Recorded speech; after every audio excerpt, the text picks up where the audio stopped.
예. 두 번째 장은 자료의 정리. 그러니까 이제 자료를 수집한 거를 이제 정리해서, 그러니까 요약해서 보여주는 거죠. 이게 정리해서. 그러니까 이렇게 이렇게 알아볼 수 있게. 이게 자료가 엄청 많으니까 그거를 한눈에 알아볼 수 없으니까 한눈에 알아보기 쉽게 이제 나타내는 거를 자료의 정리라 그러는데, 대표적인 방법이 이제 그림으로 나타내는 거겠죠. 여기서 이거를 이제 통계 그래픽스라고도 얘기해요.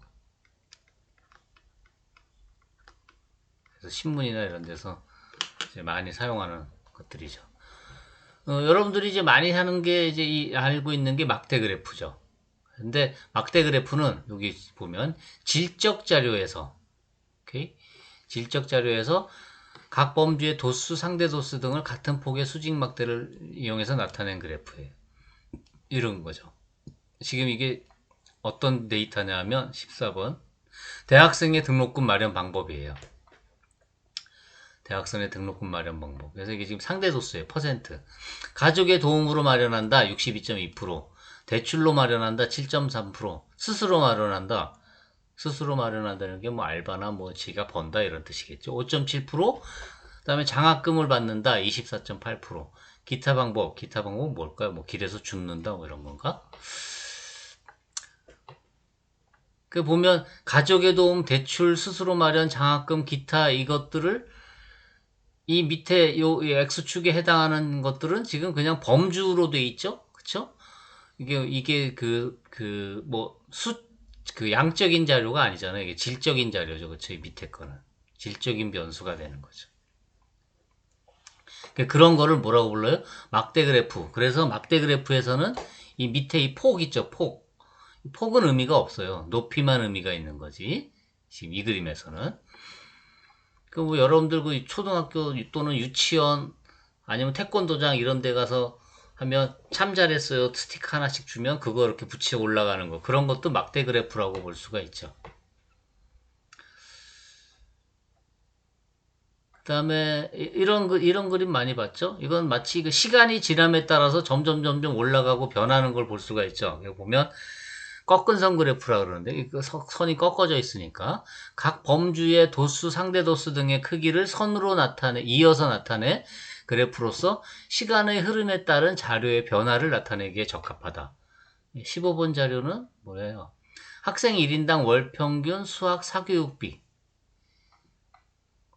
그러니까 학생 초, 중, 고등학생을 다 합친 거예요. 사교육비가 월 평균 얼마라고요? 10,000원. 그러니까 2007년도에 57,000원, 그 다음에 해서 점점 62,000원, 67,000원, 68,000원, 7만원, 75,000원 해서 2019, 2020년에는 9만원. 초등학생부터 고등학생까지 다 했을 때 한 달 평균 이 정도. 그럼 학생 수 곱하기 하면 엄청나네요. 사교육도. 그렇죠? 사교육 시장도. 예, 이 정도 된다 이거죠. 그럼 이제 시간에 따라, 연도가 변함에 따라서 점점 증가하는 게 한눈에 탁 보이죠? 네, 이런 걸 뭐라고 불러요? 꺾은 선 그래프. 이렇게 얘기를 해요. 그렇군요. 야, 사교육비가 엄청 많이 들어가네. 이 국가 통계 포탈 여기 들어가서 보면 이런 자료들을 더 찾아볼 수 있어요. 그러니까 실제로 그 고등학생들은 얼마나 하는지 이런 걸 조사하면 더 많아요. 그러니까 중고등학교 그 수학 학원을 정식으로 하면 이게 좀 꽤 벌 수 있겠다 뭐 이런 게 이제 이런 자료에서 나오겠죠. 그 다음에 여러분들이 또 많이 볼 수 있는 게 이런 그래프죠. 원 그래프. 이건 이제 파이 차트라고도 얘기하죠.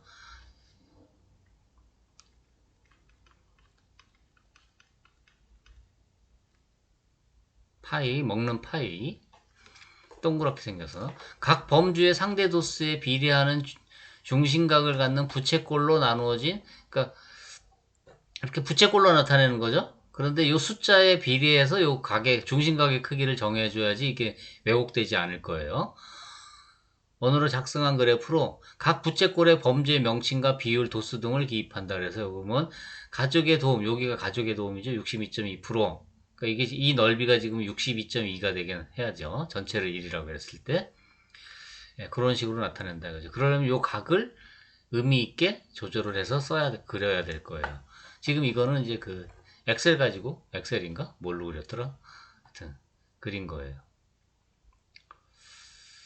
다음에 소개하는 그 동그라미라는 거 가지고 그린 건가? 아, 내가 이거 뭘로 그렸는지 기억이 안 나요. 아마 그걸로 그렸나 보다. 이거 비율을 알아보기 좋죠? 이렇게 하면. 그쵸? 아, 어디가 많구나, 어디가 적구나 하는 거를 알아보기가 자주. 그래서 이건 비율을 나타낼 때 많이 쓰죠. 비율. 비율을 나타낼 때.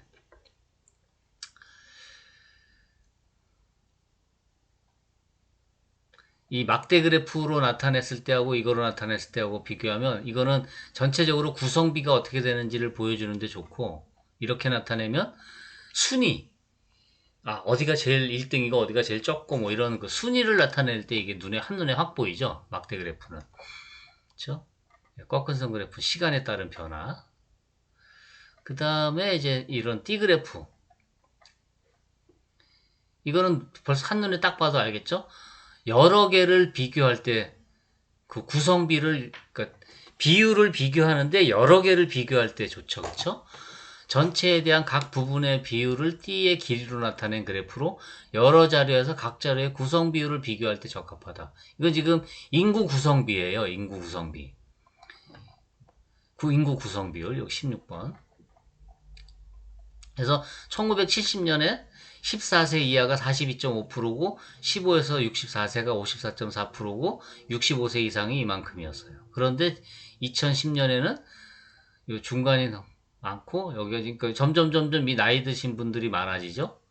그리고 15세에서 64세가 경정인구라 그러나 뭐라 하여튼 거기가 지금 이렇게 커졌어요. 중요한 건 여기가 지금 줄어들고 있죠. 점점점. 이게 2015년 자료니까 이게 더 가면 2020년 이렇게 가면 21년, 22년 이렇게 가면 이게 심하게 지금 줄고 있죠. 걱정이죠. 지금 학계 출산율이 1 밑으로 내려가서 지금 인구가 줄고 있으니까. 그래서 하여튼 어쨌든 여러 자료에서 각 자료의 구성 비율을 비교할 때 이제 적합한 그런 그 그래프예요. 그래프마다 보면 그 용도에 따른 그 특징을 잘 나타낼 수 있게 돼 있죠? 그러니까 어떤 때 어떤 그래프를 써야 되는지 하는 거를 아마 알 수 있을 거예요. 네, 여기까지가 이제 대강 아마 초등학교 때 얘기하는 것들이에요, 근데. 초등학교 때 이제 얘기를 해요. 그리고 이제 중학교 올라오면 여러분들 1학년 때 도수분포표 배웠어요. 자료를 몇 개의 계급으로 나누고 요 하나하나를 계급이라고 하는 거죠. 이렇게 계급. 이게 등간격일 필요는 없어요. 몇 개의 계급으로 나누고 각 계급의 도수, 상대 도수 등을 나타낸 표로 계급, 요 하나하나를 계급이라고 하는데 별령을 일정한 간격이라고 했는데 이게 반드시 그런 건 아니에요. 요 일정하니 반드시는 아니에요. 몇 개의 구간으로 나누는 거죠. 그러니까 일정하지 않아도 돼요. 등간격일 필요는 없어요. 근데 이제 등간격으로 많이 쓰죠. 여기 계급의 간격이 일정하지 않을 수도 있다.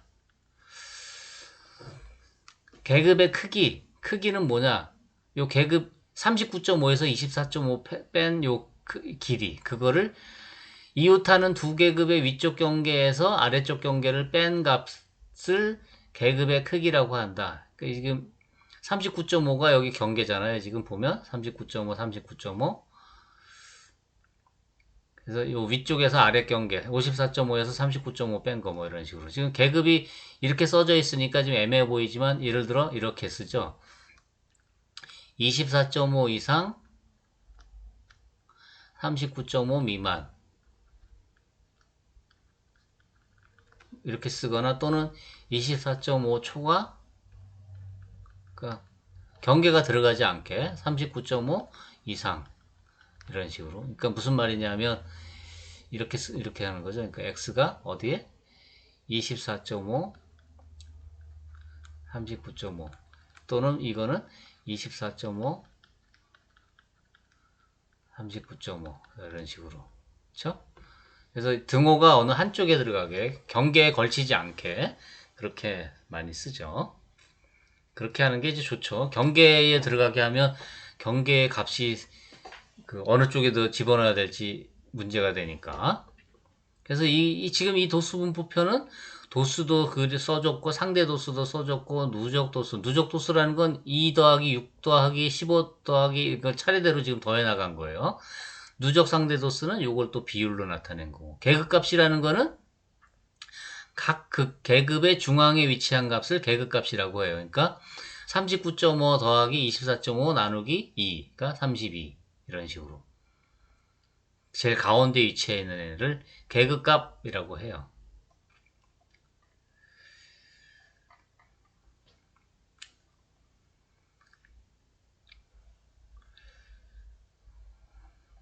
도수분포표입니다. 이게 도수분포표. 주의해야 될 거, 이게 반드시 그런 건 아니에요. 간격이 일정하지 않을 수 있어요. 그 다음에 각 계급의 중앙에 위치한 값을 계급값이라고 하는데, 계급에서 대표되는 어떤 한 값을 딱 택해서 그걸 계급값이라고 한다고 그래서 그게 틀린 건 아닐 수도 있어요. 그러니까 일반적으로. 근데 학교에서는, 중학교에서는 이렇게 그냥 가르치는 거죠. 각 계급의 중앙에 위치한 값으로. 네, 요 뒤에 가면 이제 이 얘기는 조금 더 심화해서 다시 좀 더 얘기를 할 겁니다. 그 다음에 히스토그램. 히스토그램은 뭐냐 하면 도수분포표의 각 계급의 양 끝값을 가로축에 표시하고 그 계급의 도수를 세로축에 표시하여 직사각형 모양으로 나타낸 그래프. 여기 보면 24.5, 39.5, 그 다음에 54.5, 39.5, 69.5 이렇게 해서 경계값이 여기 쫙 있고 그 다음에 딱 이렇게 붙어 있죠. 따다다다다닥 붙어 있어요. 그러니까 막대 그래프하고 요 X축이 밑에가 다른 거예요. 밑에가. 그렇죠?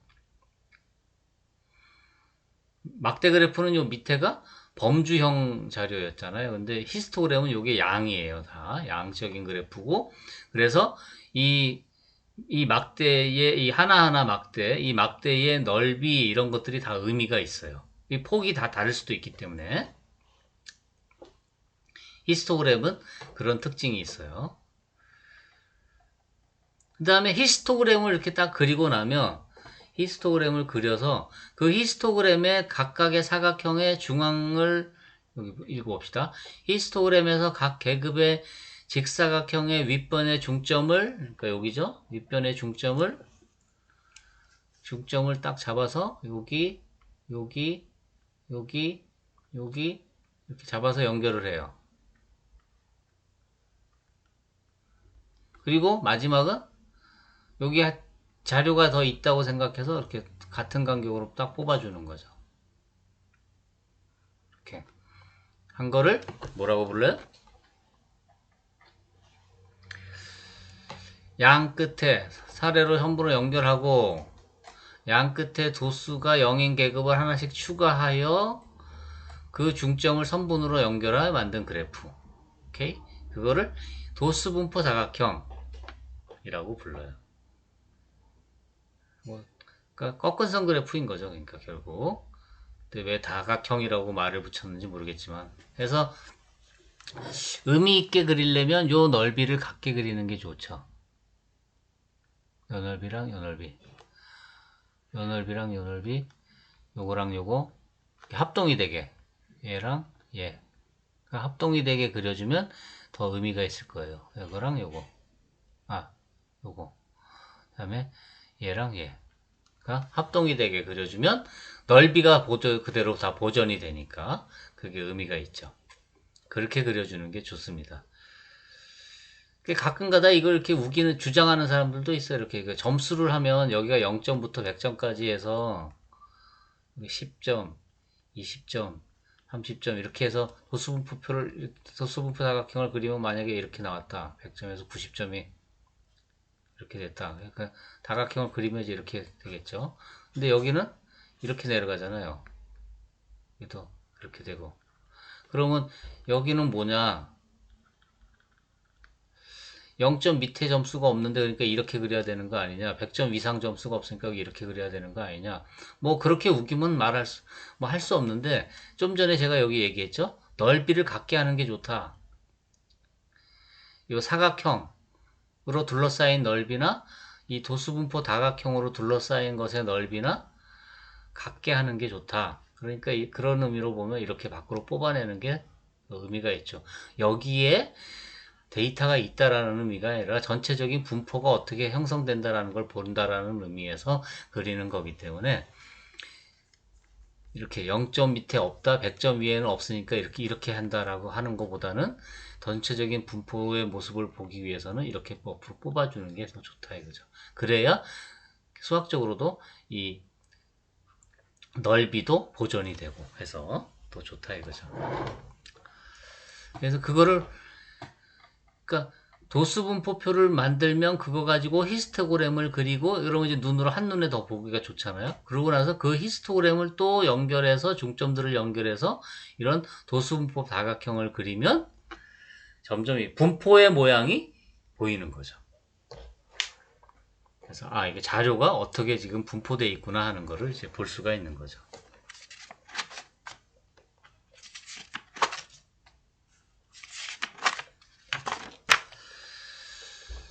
그 다음에 또 하나가 이제 그 줄기입 그림이라는 게 있어요. 줄기입 그림.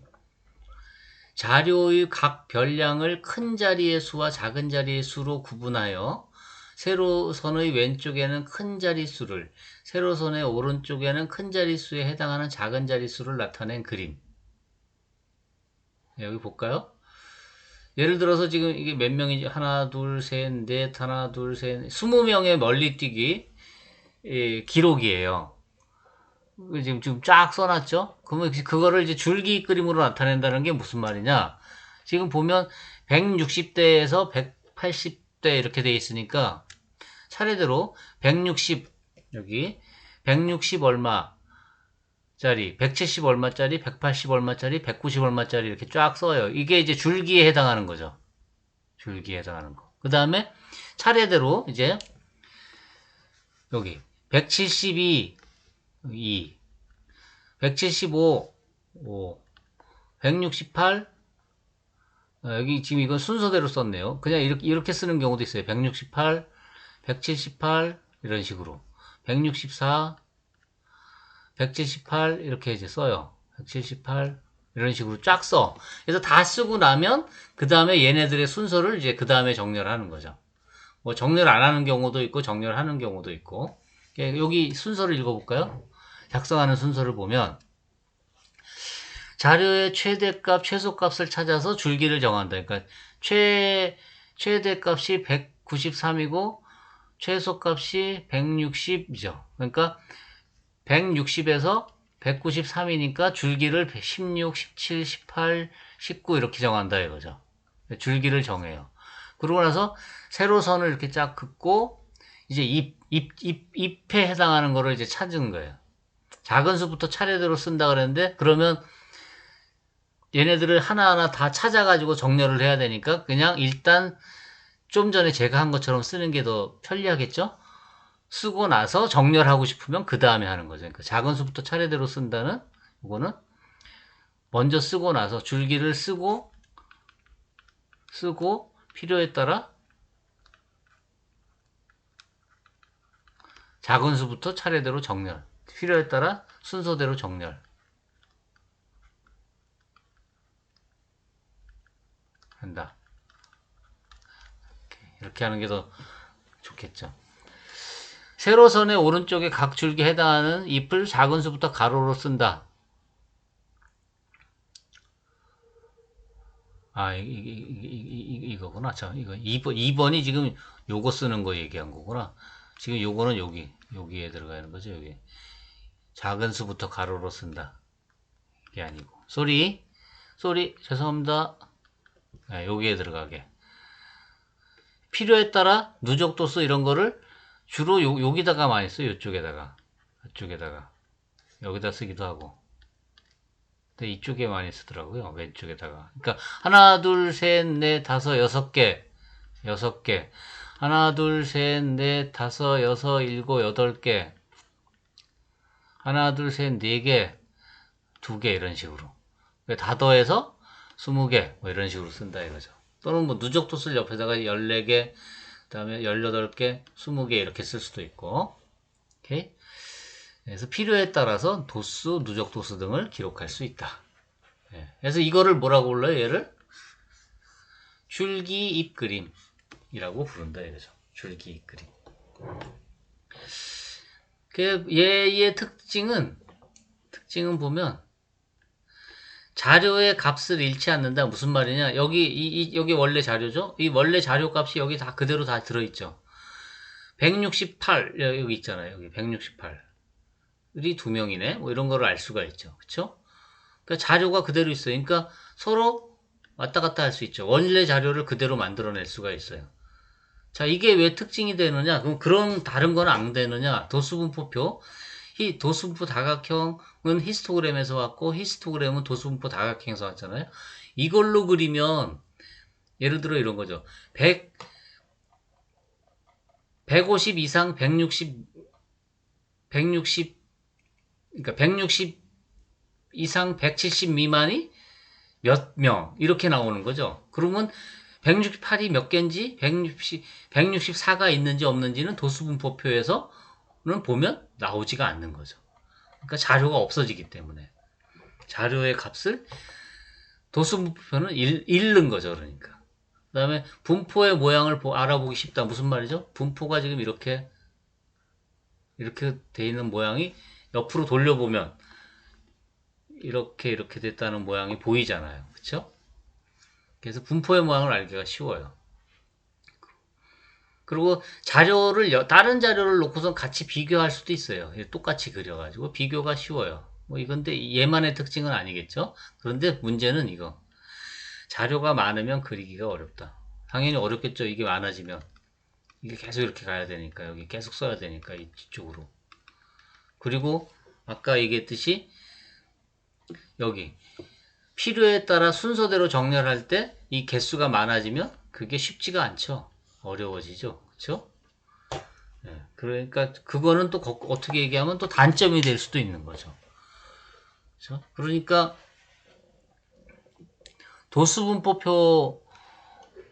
도수분포표는 얘랑 비교하면 도수분포표의 특성을 얘랑 비교해서 써보면 도수분포표 또는 히스토그램 또는 도수분포 다각형